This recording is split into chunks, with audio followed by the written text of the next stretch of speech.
कोई ना कोई लीडर शंकर बन के निकलेगा, वो विष पिएगा और वो केजरीवाल जी में मुझे दिखाई देता है। इसीलिए राहुल गांधी बोल रहे हैं मंचों पर, अगर मोदी जीत गए तो तानाशाही की ओर बढ़ जाएंगे। तो ये सारी चीजें चल रही हैं देश में, लेकिन ये सब चीजें मोदी के शासन का अंत की ओर ले जा रही हैं।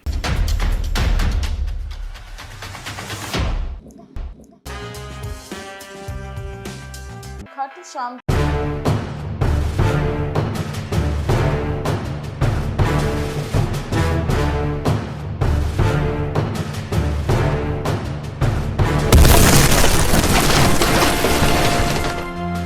नमस्कार, मैं पल्लवी शर्मा और आप देख रहे हैं न्यूज़ 81।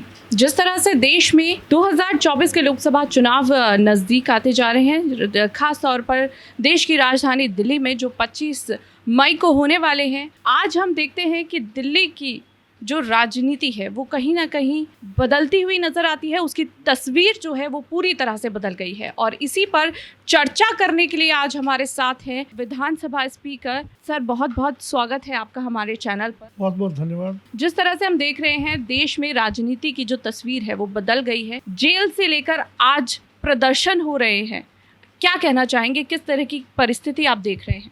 देखिए, राजनीतिक परिस्थितियाँ समय समय पर बदली है और राजनीति अगर सेवा भाव विकास भाव पर टिकी रही है तो विरोध नहीं हुआ, परिस्थितियाँ नहीं बदली। राजनीति शत्रुता पर आ गई हो, विचार भिन्नता होती है, वहाँ तक कोई दिक्कत नहीं। अब अनेक राजनीतिक दल हैं, अपने अपनी विचारधारा से चलते हैं। अगर वो शत्रुता पर आ जाए और शत्रुता पर आने के बाद तो राजनीति परिप्रेक्ष्य में गर्मजोशी आएगी और वही कमोबेशी माहौल पूरे देश में बना हुआ। और इसमें आग में घी डालने का काम मोदी जी के शब्दों ने किया है, उनकी भाषा ने किया, उनकी गिरती हुई भाषा ने किया। ईडी और सीबीआई का जो दुरुपयोग हो रहा है उसके कारण ये हुआ। ये चुनाव पार्टियां नहीं लड़ रही, जो मुझे अनुभव हुआ है सब स्थानों पर, ये चुनाव जनता ने अपना चुनाव बना लिया। शायद मोदी जी ने, अमित शाह ने सोचा था कि कुछ राजनीतिक दलों के नेताओं को मैं जेल में डालकर अपने रास्ते को आसान कर लूँगा, वो रास्ता उनके लिए और कठिन हो गया। आज लोग महंगाई की बात कर रहे हैं, आज लोग बेरोज़गारी की बात कर रहे हैं, आज लोग इस बात की भी बात कर रहे हैं कि मोदी जी कहते थे काला धन वापस लाऊंगा, वो आज तक नहीं आया। आज मोदी जी इस बात की भी लोग बात कर रहे हैं कि मोदी जी कहते थे सब भ्रष्टाचारियों को जेल में डालूंगा। वो जो 25 नाम मोदी जी पानी पी पी कर कोसते थे, उनमें से एक भी जेल में नहीं है। हेमंत बिस्वा मुख्यमंत्री असम के, अजीत पवार उप मुख्यमंत्री, नवीन जिंदल कोल स्कैम का हेड जिसे मोदी जी बोलते थे, मनमोहन सिंह जी को बड़े लाखों करोड़ का घोटाला घेरा था, वो आज नवीन जिंदल भी वॉशिंग मशीन में धुलकर कुरुक्षेत्र से चुनाव लड़ रहा है। उनमें से एक भी जेल में नहीं। सबके सब से समझौता होकर किसी न किसी पद पर। कहाँ गई राजनीति में शुचिता, कहाँ भ्रष्टाचार खत्म है? इन चीज़ों को लेकर के लोग आंदोलित हैं, बहुत आंदोलित हैं। कल मैं एक बुजुर्गों की सभा में था, सीनियर सिटीजन्स।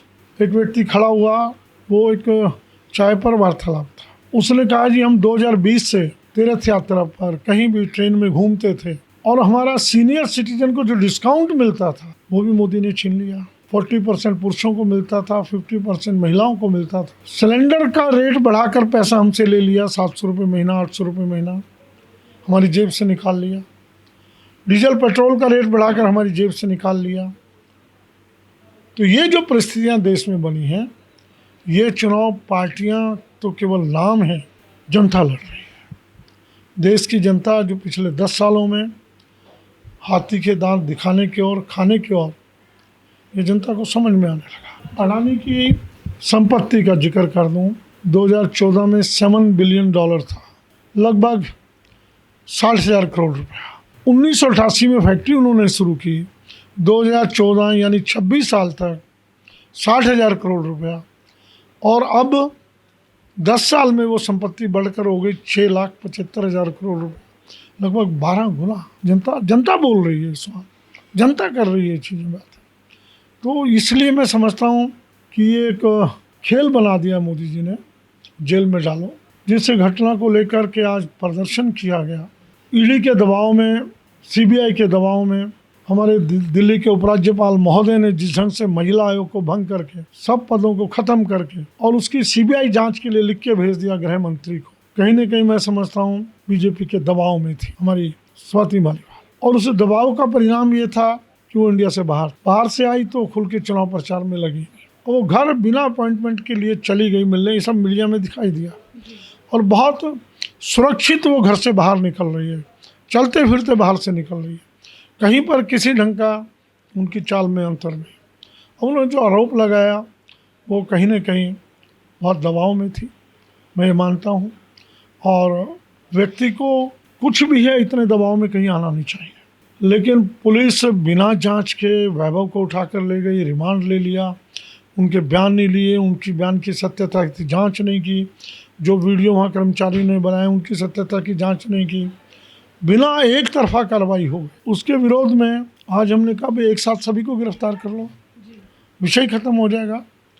और मोदी जी चाहते भी यही है कि कोई ओपोजिशन ना रहे।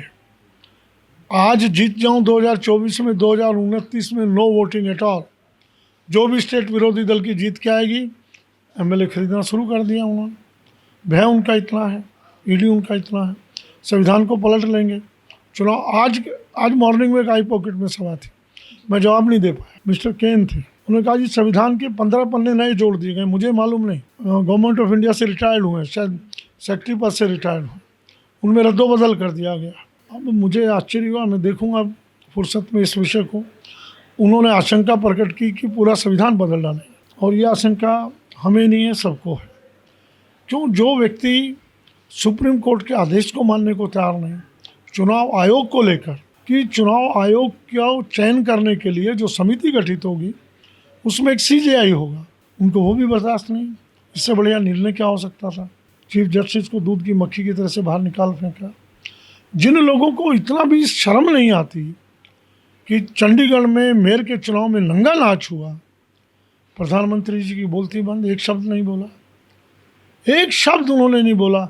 अच्छा होता प्रधानमंत्री जी कहते लोकतंत्र की हत्या हुई, मैं चंडीगढ़ की भाजपा यूनिट को भंग करता हूँ और उसको जो मेयर को हराया गया उसको जीता हुआ डिक्लेयर करते, सारे पेपर मंगा के खुद कार्रवाई करते, सुप्रीम कोर्ट को करना पड़ा।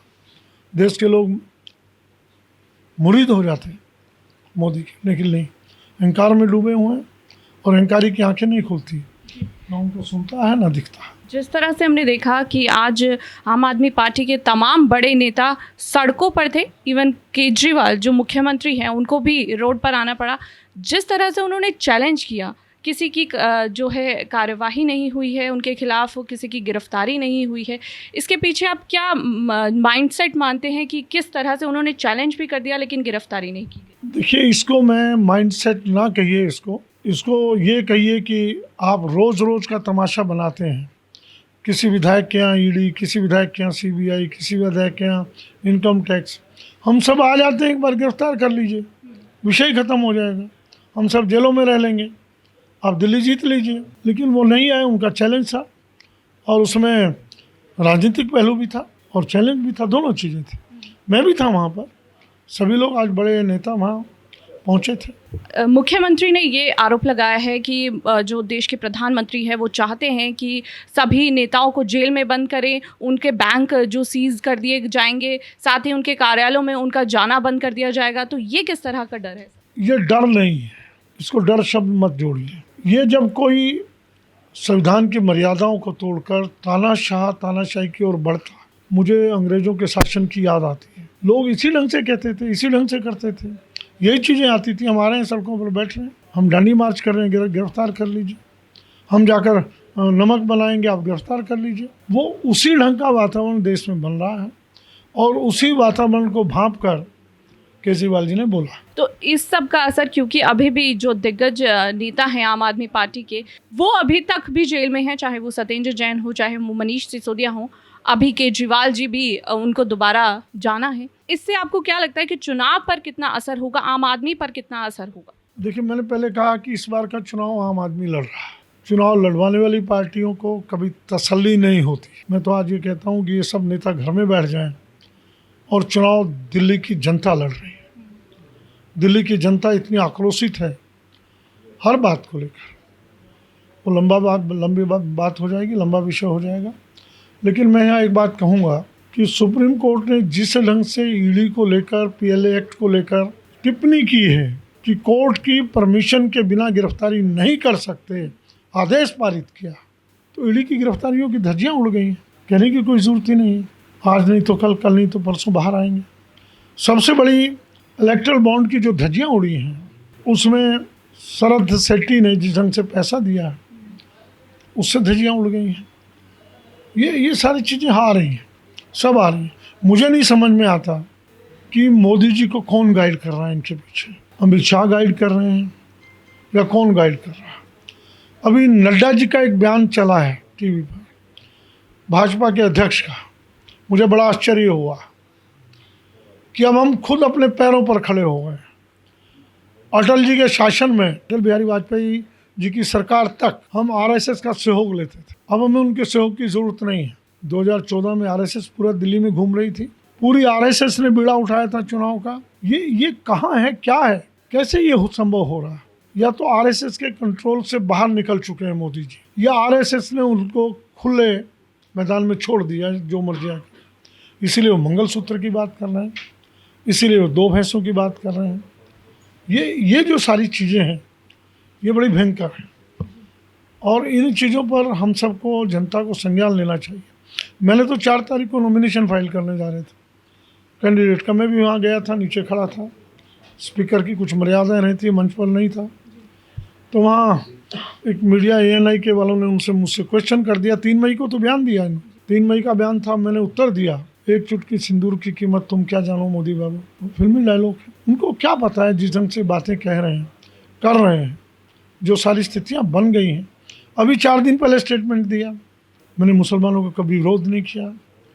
मैं मुसलमानों के विरुद्ध कभी बोलूं तो सत्ता छोड़ दूंगा। और अगले दिन मुसलमानों के विरुद्ध बयान दे रहे हैं। कहाँ टिकेंगे, कहाँ जाएंगे, क्या करेंगे? देश में विष बो दिया है पूरा। और ये विष को पीना जो है, कोई ना कोई लीडर शंकर बन के निकलेगा, वो विष पिएगा। और वो केजरीवाल जी में मुझे दिखाई देता है। और जेल जाना उनकी तपस्या को, उनकी शरीर की मजबूती को, उनकी आत्मा को और बल दे रहा है, सबल दे रहा है। इंडी गठबंधन जो हुआ है, आम आदमी पार्टी जिस तरह से सहयोग कर रही है, उनको भी सहयोग मिल रहा है। लेकिन अभी हाल ही में नॉर्थ ईस्ट दिल्ली के अंदर कन्हैया कुमार के साथ मारपीट की गई। इस तरह के वाक्य को आप किस तरह से देखते हैं? देखिए, मारपीट राजनीति में होना बहुत गंदी बात है। ये शत्रुता है, ये विचारों का मतभेद नहीं। आज मैं बीजेपी से निकला हूँ, बीजेपी के लोग बहुत आते हैं मेरे पास, कांग्रेस के भी आते हैं, काम करवाने काम करता हूँ। लेकिन जिस ढंग का पतन हो गया है बीजेपी का, वो बहुत निंदनीय है। केजरीवाल जी के साथ ये घटना घटी थी, अभी बीजेपी के साथ ये घटना घटी।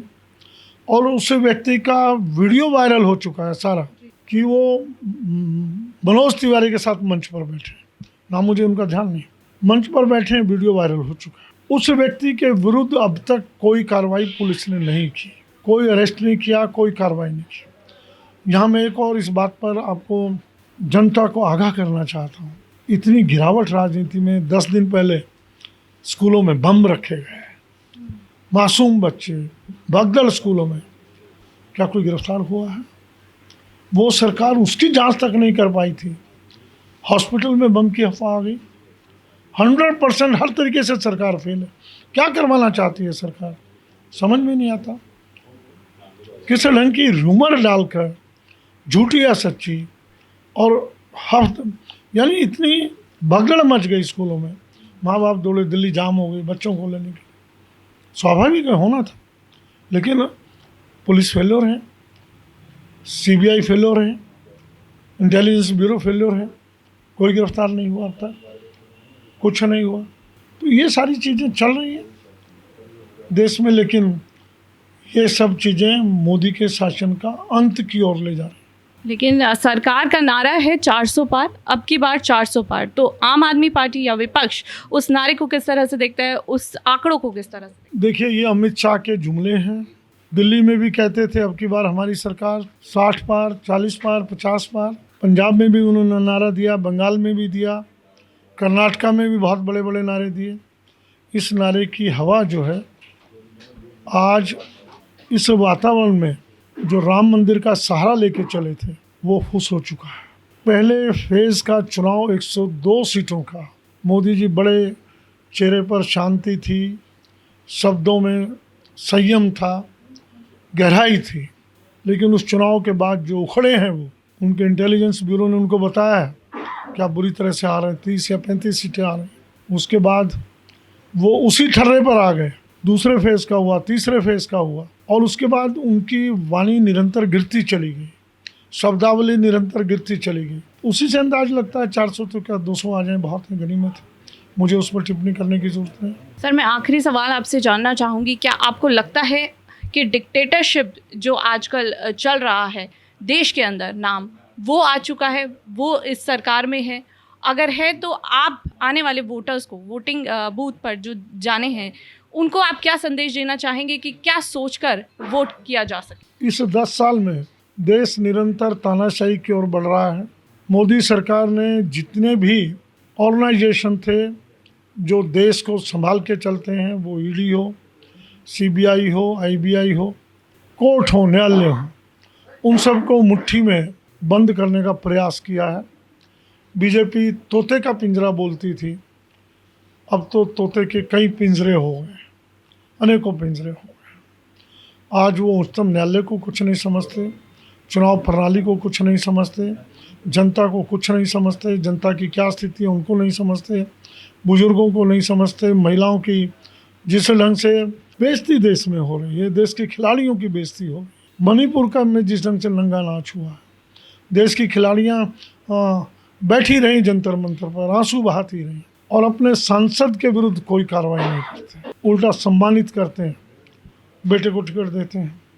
इससे स्पष्ट लगता है जनता की उनको परवाह नहीं, वो तानाशाही की ओर बढ़ रहे हैं और जनता इसको समझ रही है। इसीलिए राहुल गांधी बोल रहे हैं मंचों पर, अगर मोदी जीत गए तो तानाशाही की ओर बढ़ जाएंगे। केजरीवाल जी बोल रहे हैं कि 2029 में आप वोट नहीं डाल पाओ, मोदी जीत गया तो ये तानाशाही की ओर बढ़ते हुए कदम। बहुत बहुत शुक्रिया हमसे बातचीत करने के लिए। ये थे हमारे साथ विधानसभा स्पीकर रामनिवास गोयल जी, जिन्होंने स्पष्टता से अपनी जो बात है वो रखी है। चुनावों को देखते हुए जिस तरह से परिस्थितियां देश में बन रही हैं, अपोजिशन को सरकार द्वारा दबाने की कहीं ना कहीं कोशिश की जा रही है, वो सब इन्होंने बताया। फिलहाल इस वीडियो में इतना ही। ऐसी ही तमाम जानकारियों से जुड़े रहने के लिए आप देखते रहिए News 81 मीडिया।